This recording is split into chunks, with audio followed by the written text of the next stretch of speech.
Malcolm Kreider here again, and let's talk a little bit about how much money do you need to put down. I get asked that question a lot. Do you think it's 20%? If you watch any of my other videos, you would know that that is not what it is. It is not 20%. So lots of people ask, how much money do I need to put down? And the answer is, again, it depends. That's right, it depends.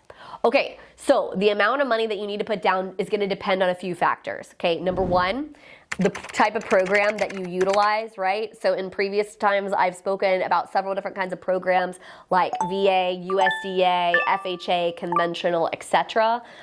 There are some 0% programs like VA and USDA, so you may need zero down payment. Some other programs like FHA, you're going to need minimum 3.5%. Conventional is either going to be 3 or 5%. And so those are going to be your minimum amounts. Can you put down more? Absolutely. You can always put down more. So you want to go ahead and chunk down all kinds of money. You absolutely have that ability and that right. But it is a complete misnomer that you need 20% to put down. The reason people say that is because if you put 20% down on a conventional loan, you don't pay PMI, private mortgage insurance, that thing I've spoken about in a previous video.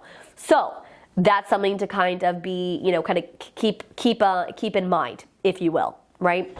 That could be a factor for you if you don't want to have to put down, if you don't want to have to pay private mortgage insurance. But the amount of money that you actually need is not that much. Another really important factor when we talk about down payment is, as I've spoken before, there are down payment assistance programs potentially if you do not have the money. You also can have the money gifted to you. So most loan products will allow you to have somebody gift you that money. A family member, a relative, somebody like that. You can go ahead and have them gift you your down payment, and that will allow them to do that. So there is definitely a lot of different ways that you can look at it. You can also go and watch my closing cost video. Closing cost video is going to talk to you about how much you need to expect for that part of the transaction. So your two things that you're going to have to consider is down payment and closing cost, and look at kind of how much you're going to need there. But a lot of times, guys, if you're ready and wanting to look at buying a home, it doesn't hurt to have conversation. Most of us in our industry are going to be happy to have some conversations educating you, taking a look at it. I mean, I literally was, I got a message, I think it was yesterday on Facebook.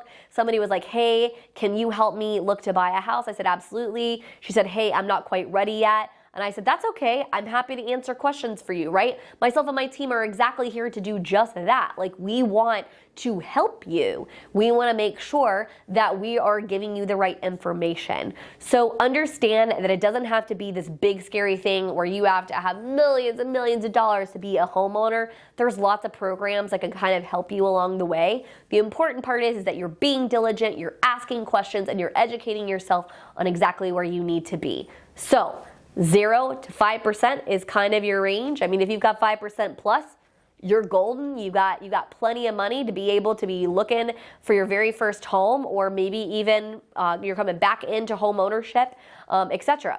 So keep that in mind.